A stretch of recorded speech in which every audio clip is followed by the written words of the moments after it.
Hello friends. तो आज का हमारा टॉपिक है एक्जिलरीज वर्ब के बारे में। तो आइए हम समझते हैं कि एक्जिलरीज वर्ब क्या होते हैं और यह कितने प्रकार के होते हैं।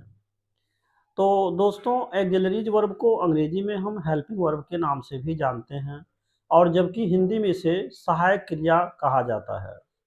तो एक्जिलरीज वर्ब मुख्यतः दो प्रकार के होते हैं। नंबर एक आपका है प्राइमरी एक्जिलरीज और जबकि नंबर दो मॉडल्स के नाम से जाना जाता है।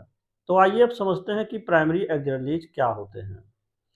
तो इसके अंतर्गत मुख्यतः तीन प्रकार के सहायक क्रियाएं आती हैं, जिनको हम कह सकते हैं। पहला आपका है बी फैमिली और बी फैमिली में मुख्यतः निम्न 8 सहायक क्रियाएं आती हैं, जैसे be, being, been, is, am, are, was तथा वर। ये 8 सहायक क्रियाएं बी फैमिली के अंतर्गत आती हैं।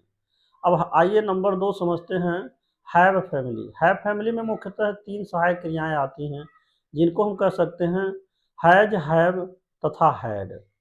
और जबकि डू फैमिली में मुख्यतः 3 सहायक क्रियाएं इसमें भी आती हैं, जिसे हम कहेंगे डू, डज तथा डिड।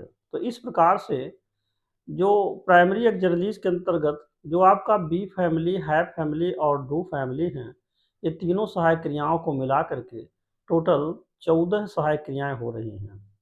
अब आइए नंबर 2 समझते हैं मॉडल्स के बारे में। दोस्तों, मॉडल्स जो होते हैं ये संख्या में 9 होते हैं।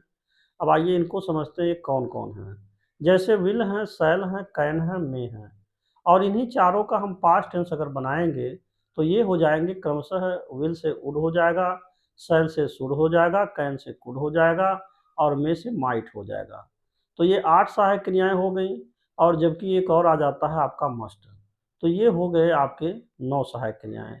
अब उधर जो 14 हैं और प्लस 9 जोड़ देंगे अगर हम, तो ये टोटल जो है 23 यानी कि 23 सहायक क्रियाएँ हमारी आती हैं, जिनको हम एक्जिलरीज वर्ब के नाम से जानते हैं। तो देखिए, अब जहाँ तक सवाल है इनके प्रयोगों का, तो हम आपको नेक्स्ट वीडियो में मॉडल्स के प्रयोगों को विस्तार से समझाएँगे। तो ये छोटा-सा वीडियो आपको कैसा लगा? कमेंट में आपका इंतज़ार रहेगा। And thanks for watching this video.